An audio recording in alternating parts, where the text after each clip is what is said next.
Hey guys, today we're going to start Unit 6, and Unit 6 is so big, we're going to have to divide it into two tests. So it'll be Unit 6A and Unit 6B. 6A is the biggest, so let's get started on it. It's going to be all about, what's going to start is all about exponents. And exponents, all of these rules are on your formula chart. So if you don't have an algebra formula chart yet, you need to get yourself one, okay? Because all of these rules are on here, you don't have to memorize them. So today we're going to be just looking at everything you already know about exponents, and then we're going to start adding laws to it. Today we'll be adding 2 laws to all the laws of exponents. Again, these are on your formula chart.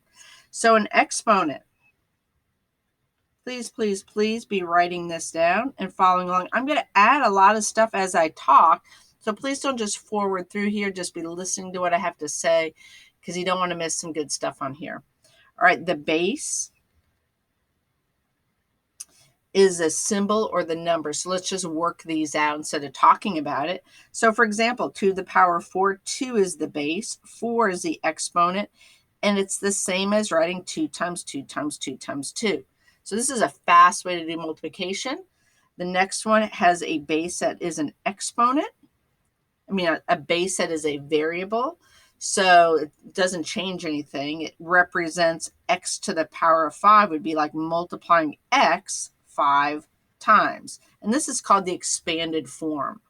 And we can look at a few here. You can see right here that it has it worked down from 5 to the power of 3 all the way to negative exponents. So we'll talk about that in just a minute. So the expanded form of this would be 5 times 5 times 5, which is 125. 5 squared is the same as 5 times 5, which is 25. And what you might not know is 5 to the power of 1 is just 5. Now, the mystery, 5 to the power of 0, I'm going to tell you what it is, but I'm not going to explain to you why until we do the law of division.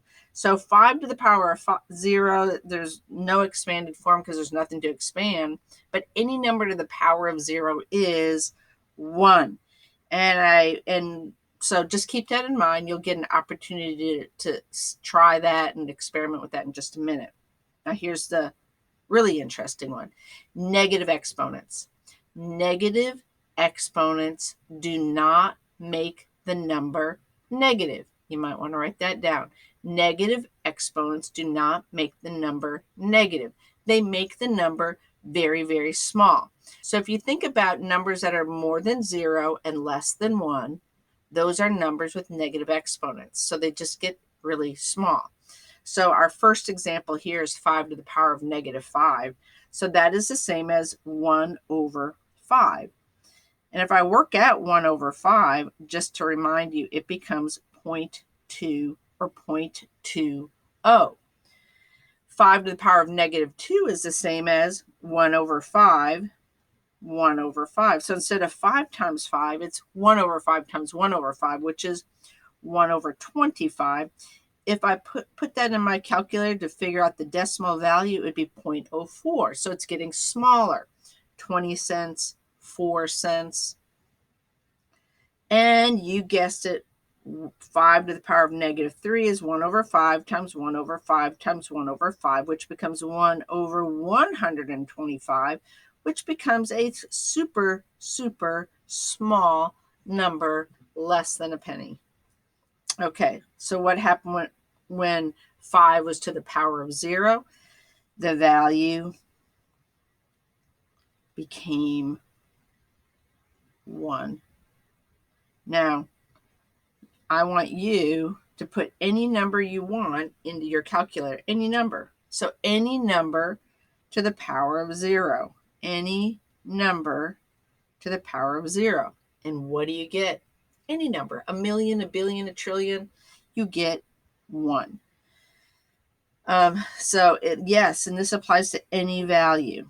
So that is rule number 1, law of 0 exponents. And so you can see here, if I put a negative in front of that rule, it becomes a negative answer because your calculator sees this as negative 1 times x to the power of 0. If x to the power of 0 is 1, then negative 1 times 1 is a negative 1. So just keep that in mind. All right, so did the base become negative when the exponent is negative? No. What happened to the base? It became the denominator.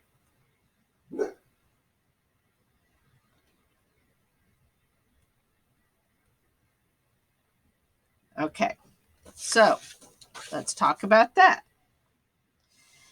You can see here what we've already done right here is we had a base with a negative exponent and we pushed it down as a denominator. But if you have one already pushed down as a denominator, it's negative, you can push it up to the numerator to get rid of that negative. So instead of me talking about it and trying to explain it, I think it'd be more effective for me to show it to you. All right, so let's go over all the rules. First, any number to the power of 0 is 1. Here we have a fraction to the power of 0, which is 1.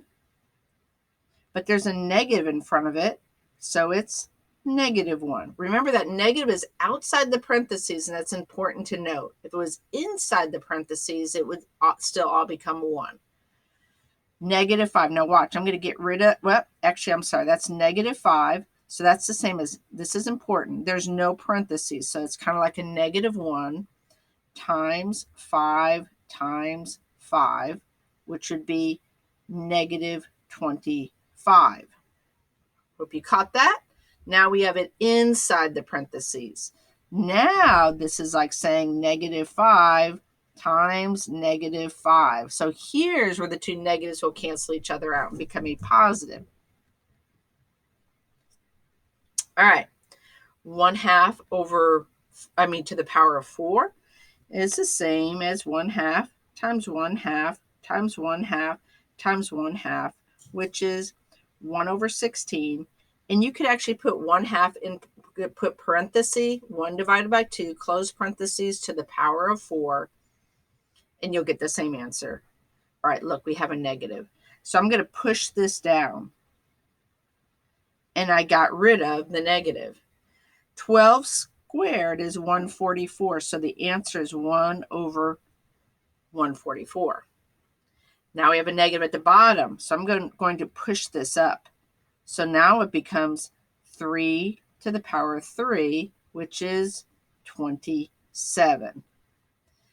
All right, now this one's really interesting, so pay attention to this one. The numerator is positive, the denominator has a negative, so I'm going to push this up. So now it becomes 2 times 5 squared, which is 50. Moving on. I got a whole bunch of stuff, crazy looking stuff, but the whole thing has parentheses around it to the power of 0. So the answer is 1. All right, we're getting a little bit more crazier now. I have a 3 and d to the power of negative 3. So I'm going to push this down. So I end up with 3 over d to the power of 3. And that's my final answer. I can't go any further with it. Look at this one. I'm dividing it up. I don't know if you noticed that. This one, I'm going to push it down because it's negative. I want to get rid of that negative. So I have g to the power of 3 stays up on top. F squared stays on bottom. All right, next one. This one's negative. I want to push it to the top. So I have h to the power of z, j to the power of 6. I got rid of the negative. By the way, to simplify these expressions, I have to get rid of the negative. So that's what I'm doing. So that's my final answer. Now watch this next one because it's going to get kind of crazy here. I'm going to go ahead and expand everything. If there's a like term, I'm going to stack them on top of each other. So the 5, I'm going to put over the 10 because they're like terms. K to the negative 4, there's no other K's, so I'm just going to leave it. There's nothing below it. See, M to the negative 8, there aren't any other M's, so I'm just going to leave it by itself down there. And then N to the power of 0, I'll go ahead and write it, but you'll see what's going to happen to that in just a minute. So what is 5 over 10? 1/2. 5 over 10 simplifies to 1/2. I'm going to move the k down to get rid of the negative. I'm going to move the m up to get rid of the negative. And the end of the power of 0 is just 1, so I can just get rid of it. So let's make it prettier, okay? This is the final answer, but I'm just going to make it prettier. So I'm going to put m to the power of 8 in the middle. I don't really need to write the 1 there. If I did, it'd be okay. So there's my final answer. Okay, watch this crazy. All right, I'm going to push this down. I'm going to get rid of this to the power of 0 because it's just 1. I'm going to leave the v squared there. I'm going to move the w to the negative 4 down.